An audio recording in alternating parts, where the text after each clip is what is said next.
Assalamualaikum warahmatullahi wabarakatuh. Kali ini kita akan melanjutkan untuk pembahasan buku pengantar studi Islam karya dari Dr. Taufik Abdillah Syukur MA. Kali ini kita akan membahas di bab yang ke-8, yakni ilmu tasawuf. Ilmu tasawuf. Pengertian ilmu tasawuf. Tasawuf pada intinya adalah upaya melatih jiwa dengan berbagai kegiatan yang dapat membebaskan dirinya dari pengaruh kehidupan dunia, sehingga tercermin akhlak yang mulia dan dekat dengan Allah. Dengan kata lain, tasawuf adalah bidang kegiatan yang berhubungan dengan pembinaan mental rohania agar selalu dekat dengan Tuhan. Ruang lingkup ilmu tasawuf. Ruang lingkup ilmu tasawuf adalah hal-hal yang berkenaan dengan upaya-upaya atau cara-cara untuk mendekatkan diri kepada Tuhan, yang bertujuan untuk memperoleh suatu hubungan khusus secara langsung dari Tuhan.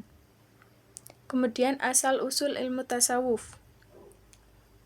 Para tokoh sufi dan juga termasuk dari kalangan cendekian muslim memberi pendapat bahwa sumber utama ajaran tasawuf adalah bersumber dari Al-Quran dan Al-Hadis. Al-Quran adalah kitab yang di dalamnya ditemukan sejumlah ayat yang berbicara tentang inti ajaran tasawuf.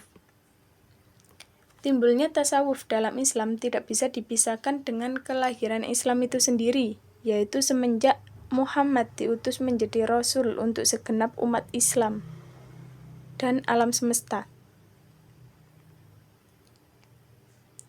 Kemudian, Abu Al-Wafa menyimpulkan bahwa zuhud Islam pada abad 1 dan 2 Hijriah mempunyai beberapa karakter. Yang pertama, menjauhkan diri dari dunia menuju akhirat yang berakar pada nas agama yang dilatar belakangi oleh sosipolitik. Coraknya bersifat sederhana, praktis atau belum berwujud dalam sistematika dan teori tertentu. Tujuannya untuk meningkatkan moral. Yang kedua, masih bersifat praktis.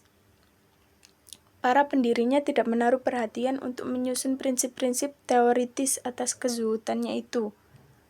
Sementara sarana-sarana praktisnya adalah hidup dalam ketenangan dan kesederhanaan secara penuh.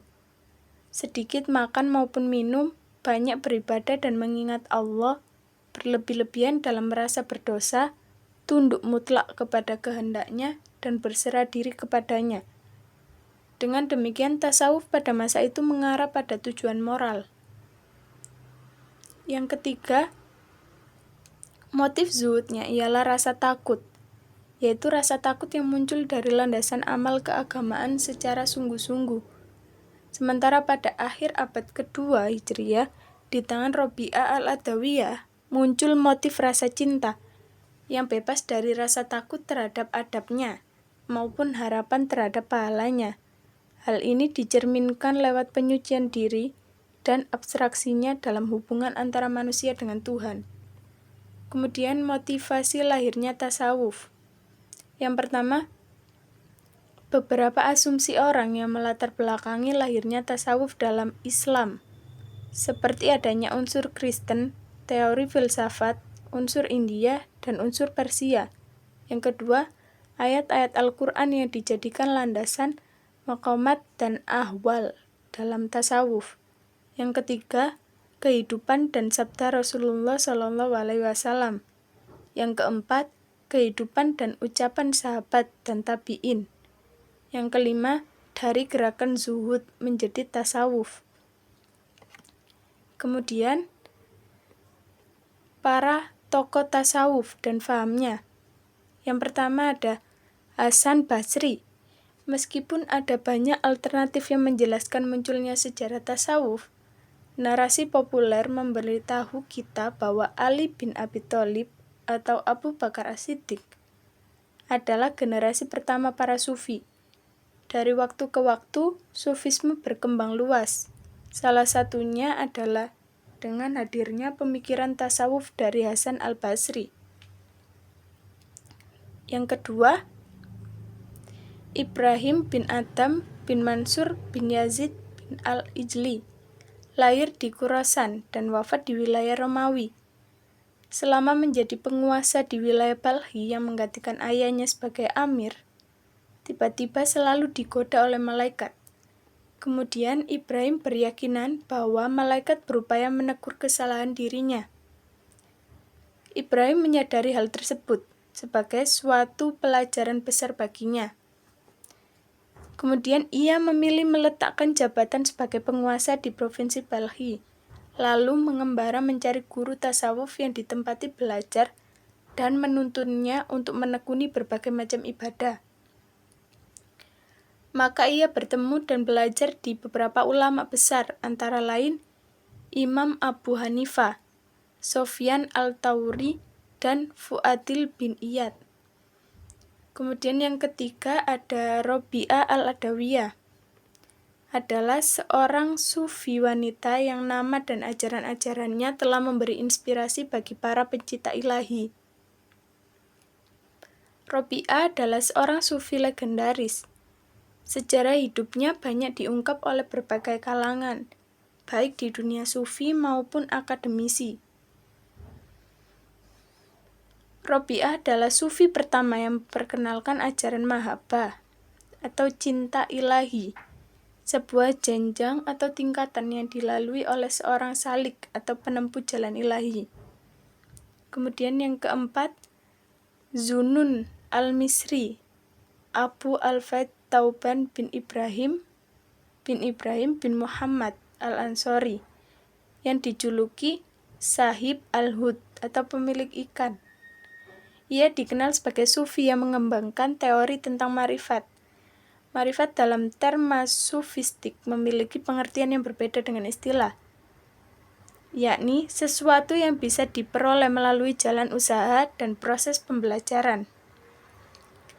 Kemudian yang kelima, Abu Yazid al-Bustami adalah orang pertama yang memakai istilah fana sebagai kosakata sufistik. Dia mengadopsi teori monisme dari gnostitisme Hindu-Buddha. Konsep muraqabah atau pendekatan spiritual yang dipahaminya disejajarkan dengan ajaran samadhi atau meditasi, yang pada puncaknya mencapai ekstase fana di mana terjadi penyatuan antara yang dekat dan yang didekati. Kemudian yang keenam ada Al-Hallaj, merupakan seorang proponen paling awal yang disebut-sebut menerima klaim keselamatan ekskatologis di luar Islam. Di antara tebaran pemikirannya memang terdapat ide-ide yang dapat dipersepsi sebagai sumbangsinya bagi paham pluralisme agama yang sekarang menjadi wacana keislaman aktual. Paham Al-Hallaj didasarkan pada pandangannya terhadap tauhid, di mana Allah adalah satu, unik, sendiri, dan terbukti satu. Maka tauhid dalam keyakinannya pun mempersilahkan kehadiran konsep keallahan yang beraneka ragam. Baginya Allah tak dapat disifati dengan apapun. Kemudian yang ketujuh ada Ibnu Arabi. Lahir di tengah situasi Andalusia yang tak menentu, peperangan dan pemberontakan menjadi ancaman yang sewaktu-waktu muncul di permukaan. Penyebab tidak stabilnya kondisi ini adalah ancaman penaklukan Andalusia oleh sekelompok tentara Kristen yang menyebut dirinya sebagai Reconquista atau para penakluk. Upaya Reconquista yang dimulai dengan penaklukan Toledo pada 1085 oleh Alfonso dan berlanjut dengan penaklukan Saragossa dengan segera mendapat tanggapan keras dinasti Almurabitun yang berkuasa pada waktu itu. Perang dan perebutan kekuasaan sejak Almurabitun berkuasa hingga kemudian digantikan oleh dinasti Muwahhidun. Sejak saat itu selalu mendominasi suasana sosial dan politik Andalusia. Kemudian peranan tasawuf dalam masyarakat modern.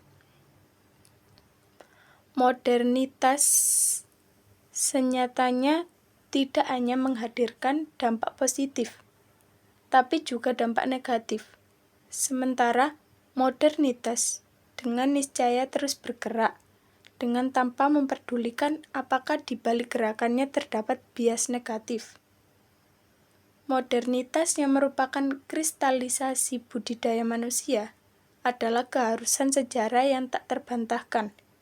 Dengan demikian, satu-satunya yang dapat dilakukan adalah menjadi partisipan aktif dalam arus perubahan modernitas, sekaligus membuat proteksi dari akses negatif yang akan dimunculkan.